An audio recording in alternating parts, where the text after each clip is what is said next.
I stand for my 16th time at Main Gate at Petra. When you walk into Main Gate at Petra, the ticket office is there. If you have a Jordan pass, you go and show your Jordan pass and they will give you the ticket that will be scanned at the next gate. You have a whole group of souks here, and of course my favourite one is this one just here because I know the family. Just in this room over here is guides. So they speak about 15 languages, no, probably only about 10 languages. So if you haven't come here with a guide, you can hire a guide from just there. So let's go and exchange the ticket and start our day at Petra.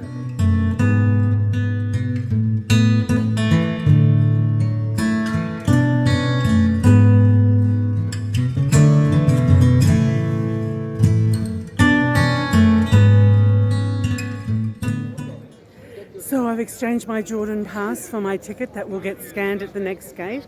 One of the things that I forgot to mention about, other than the guides being just here, you pay for them at the just here at the ticket office, but toilets are available throughout the site. This is one of your best. Toilets are free in Petra, so you don't have to tip, but a handy tip is to bring your own toilet paper. Let's go down to the site.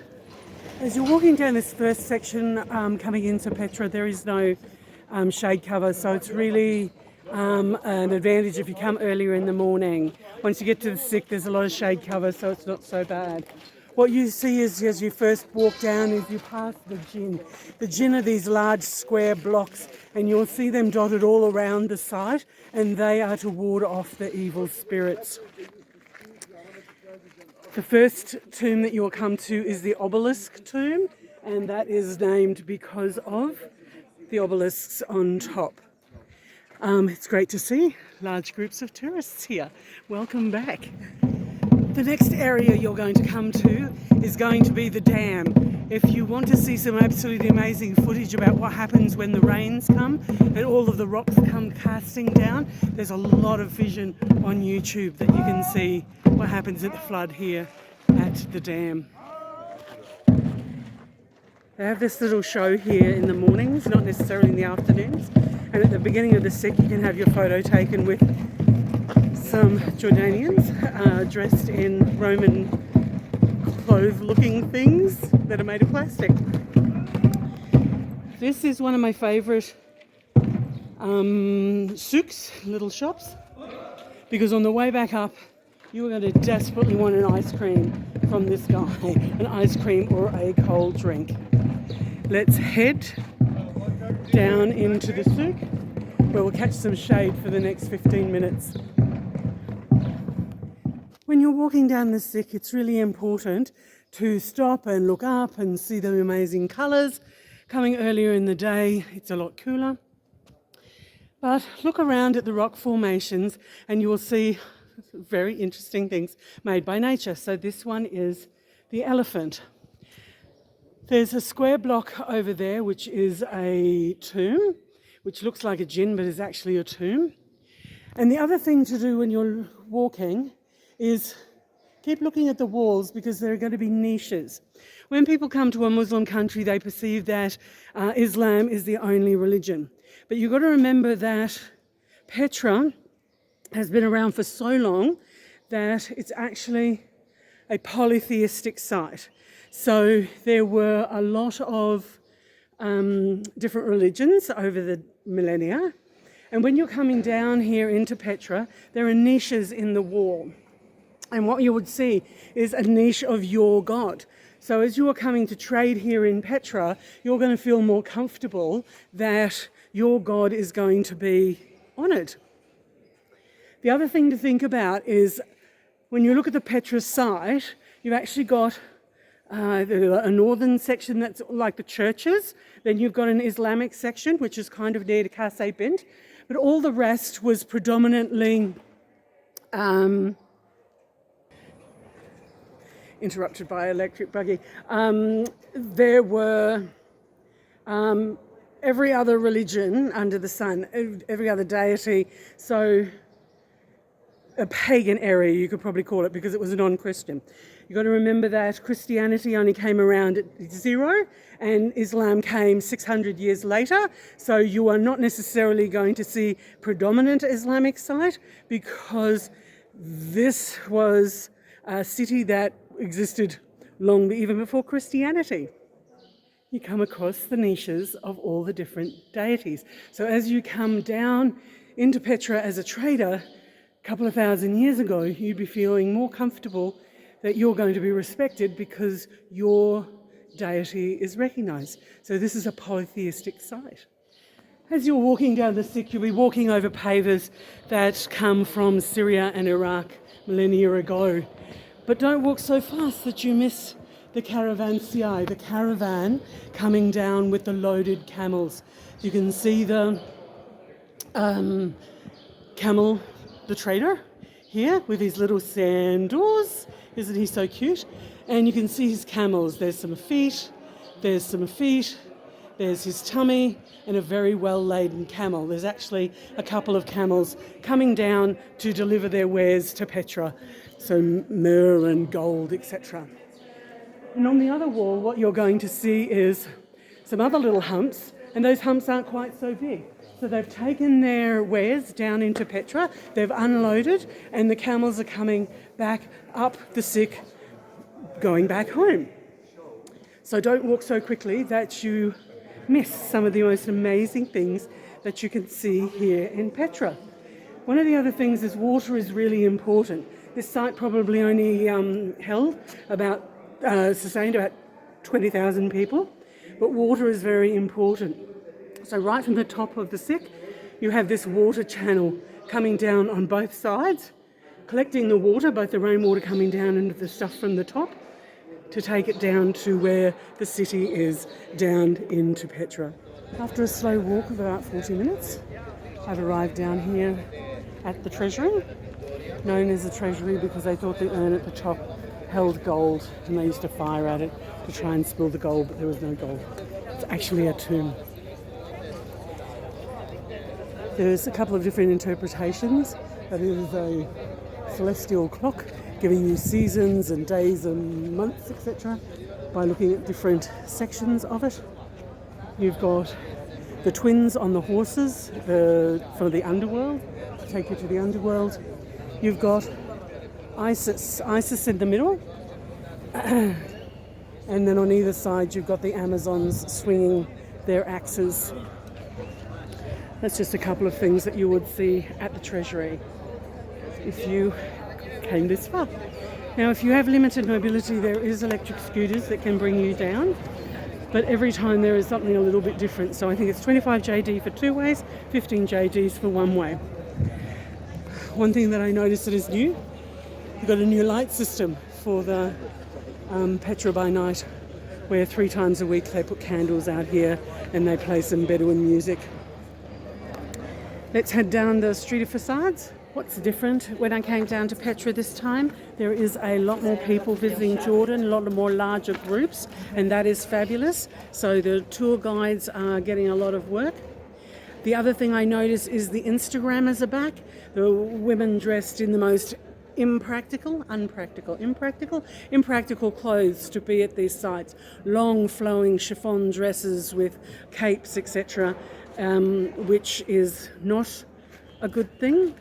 You're going to be miserable the entire day that you're down here in synthetic clothing that is just draped and flowy and getting caught on everything. The other thing that I am noticing is people are still wearing inappropriate clothes. They're wearing tank tops, shoestring straps. There is no shade covering except for the Sikh here at Petra. You are going to be burnt like a lobster. Do yourself a favour, wear conservative clothes. Lightweight, long-sleeved, cotton shirts. You can wear your tank top underneath to show your boobies and things like that. Yeah, the locals don't care what you're wearing in these tourist sites. They would do in the communities. But it's about you, about your safety, about your health. Don't put yourself into that situation where you were going to come out red lobster and you go, oh yeah, I had a great day at Petra and I had 3rd-degree burns. Don't forget to drink water, even though there's not many toilets down here. There's only 3 of them that are any good, so I wouldn't want to use many of them. Sunscreen, hat, comfortable shoes, and cover your arms, etc., so you don't get sunburnt. Walking down the street of facades, you get an opportunity to go into some of the smaller tombs. When it comes to some of the bigger tombs and the royal tombs, the Corinth tomb, the Silk tomb, they were closed off to people the last time that I visited here. You can still go up to the urn tomb. The way I tell people to go to the urn tomb is go right to the far end, go to the basin, because it's all on the flat, come back on yourself, go to the Church of the Winged Lion and the Petra Church, walk across a ridge, and then you'll end up coming on the same level as the royal tombs, and then you only have a few steps to get up to the urn tomb. When you're coming down from the urn tomb, you've got all the stairs. So if you're walking on the main track, don't get excited about going up into the urn tomb instantly. If this is as far as you're going to get, sure, go up the stairs. But if you're going to go halfway down into the park and not go right up to the monastery, go down to the basin and turn around at Kasse Bint. That is the easiest way to get to the royal tombs without exhausting yourself. The Nabatean Amphitheatre, 45 levels that would have held about 6,000 people.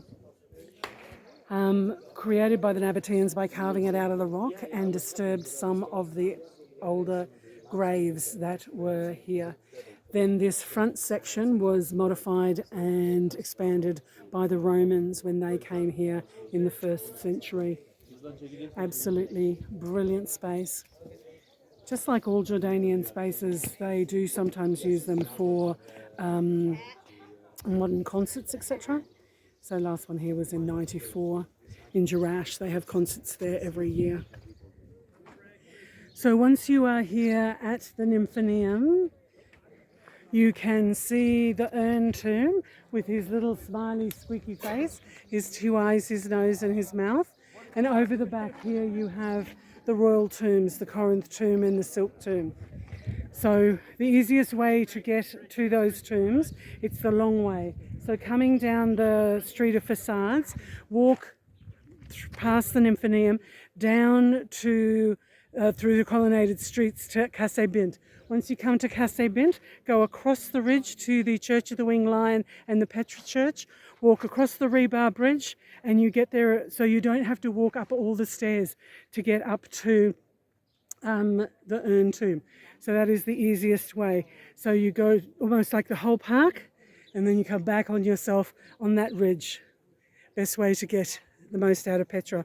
But one of the other things that I'm noticing, other than the extra electric buggies, probably in the last couple of weeks because of what is happening with the people of Muslim Brotherhood being arrested, there's a lot more military in this area now. So funny, when you watch my videos over the years, you can see how I get tireder and tireder the deeper I go into the site. Sitting here in front of the Great Temple. I'm not going to go up onto the Great Temple today. It has 3 layers of amazing structure. It has hexagonal tiles that are just the most beautiful to explore. And there are also 2 sections up there of original stucco, original painted clay stucco, wall covering. Look back on my last video or my last couple of videos to have a look at that. If not, go and visit the Great Temple yourself, because it's getting hot and I'm a bit tired. Still sitting on my rock in front of the Great Temple, but behind me you can see the Church of the Winged Lion, and just behind this ridge just here is the Petra Church with the most amazing mosaics. The easiest way to get there is go right down to the back end of Kasse Bint and come back across the ridge. Once you've done that and you've looked at the churches, go across the ridge even further across that delicate rebar bridge, and you'll get to the royal tombs, the Corinth tomb, the Silk tomb. And you can just see there the urn tomb. Sitting here in front of the Church of the Winged Lion. And there is a little roof just over there, and that is the roof that's over the Petra church and the beautiful mosaic. But I sit here on this ridge overlooking the great temple, and you can see the three layers. In the middle there is that small amphitheatre, and then you've got the stucco wall right on the far back end, so once you're looking over the back, and then one to the side. Absolutely beautiful space over there at the great temple. But my ultimate goal is just going to be heading over there towards the the royal tombs, and from the royal tombs go up into the urn tomb before I head back down and contact my driver to take me back to the hotel. It's way after midday, close to midday, really, really hot. Sunscreen, hat, water, shade covering. I would usually say that I'm sitting on a rock, a Nabatean rock, but actually I'm sitting on a Roman pillar, portion of a Roman pillar, just outside the Petra church. There are so many large groups that to go in and get any footage would just be really difficult. So go back and have a look at previous visits to Petra when I have done some pretty good coverage of what is in the Petra church. It's just amazing. So to get here to sit on this little pillar, I was down at the base and I came across the top of this ridge, past the Church of the Winged Lion, got here to the Petra Church. I'm going to continue across the ridge, and this time I'll actually film the rebar bridge, so I'll actually cut the audio for that because it's going to be a lot of swearing. And heading over to the royal tombs, the Corinth tomb, the Silk tomb, and then ending up at the urn tomb before coming down the stairs and heading back to Main Gate.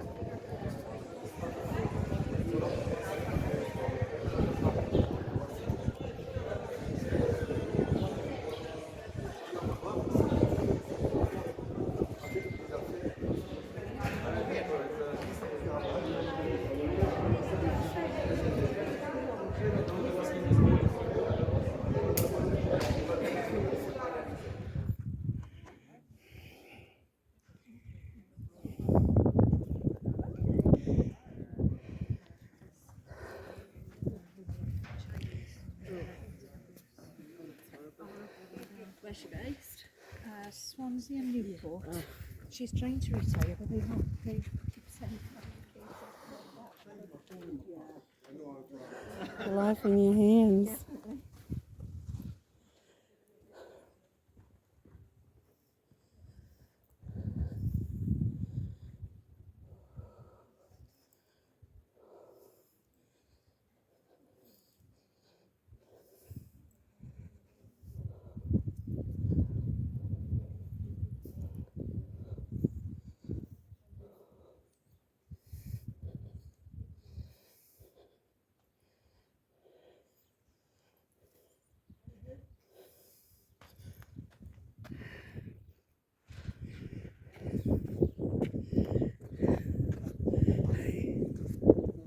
Good. It's probably about 1 o'clock in the afternoon now, and my energy level has really fallen. I didn't actually follow my own advice, and I didn't have any electrolytes today. So I'm standing in front of the royal tomb. Can't get access to that. But the Corinth tomb and the Silk tomb you can get access to.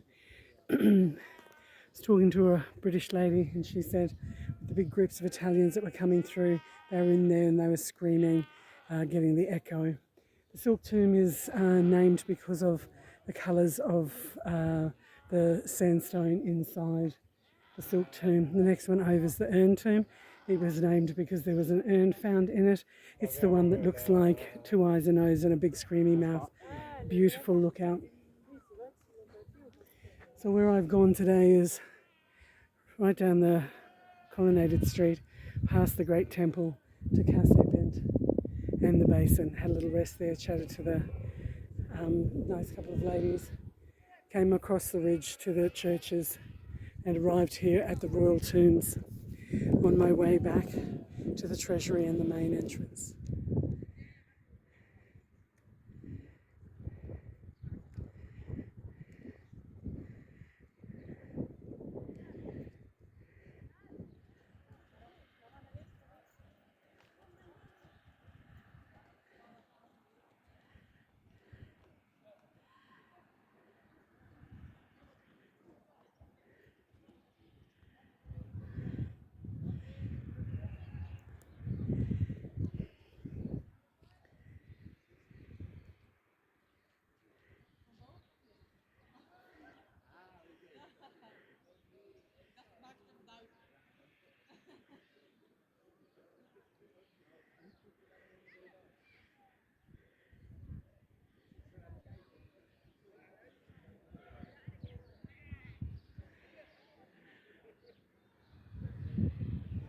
4 o'clock, I've run out of steam.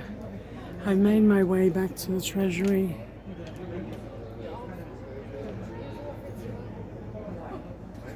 I'll sit here for a few minutes, have a snack and a drink, and then I will spend my 15 JD to go back up to the main gate. I probably have only done 8 kilometres, maybe 10 kilometres at most, but I'm feeling it, I'm just not fit enough. As right at the beginning of the video, my joie de vivre was higher. Now I am struggling. Okay, come and visit Petra. It's an amazing space. You can do as little or as much as you like, as long as you come and visit. Stay safe, everybody.